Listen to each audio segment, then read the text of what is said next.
Hi all. Today in part 2 of the series Raising Emotionally Intelligent Children, we'll see how you can help your children express their feelings and emotions. So imagine this. You are playing with your 4-year-old daughter and she selects a truck puzzle and begins matching and placing the pieces in the holes. She has a difficult time turning a piece around so that it will match the hole and fit.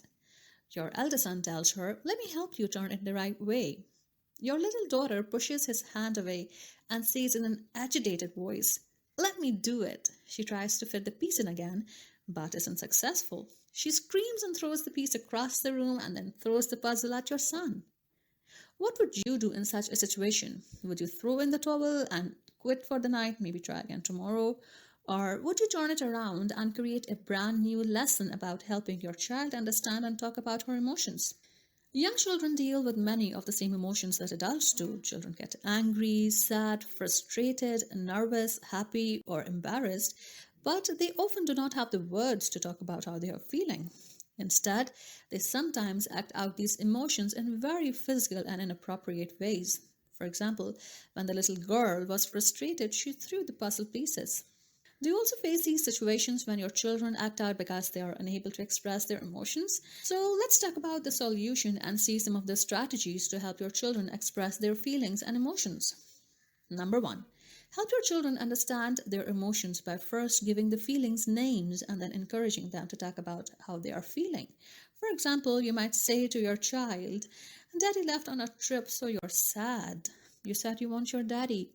So, by giving your child a label for emotions, you enable your child to develop a vocabulary for talking about feelings.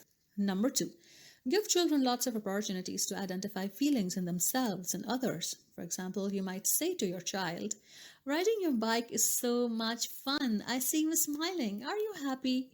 Or you might point out a situation and ask your child to reflect on what someone else may be feeling, like, "Akbar fell while riding his scooty in the park. How do you think Akbar feels?"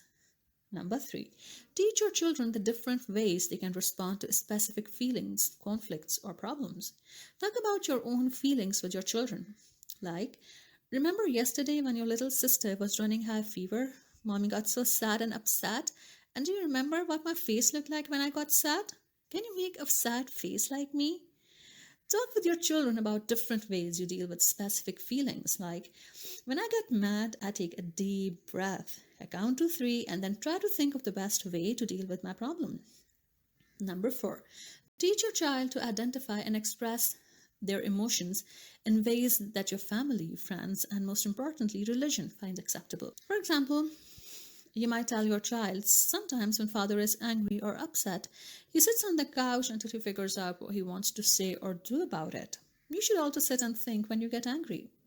So this is for this video. In our upcoming videos, we'll talk more about the steps you can take to help your children express their feelings and emotions.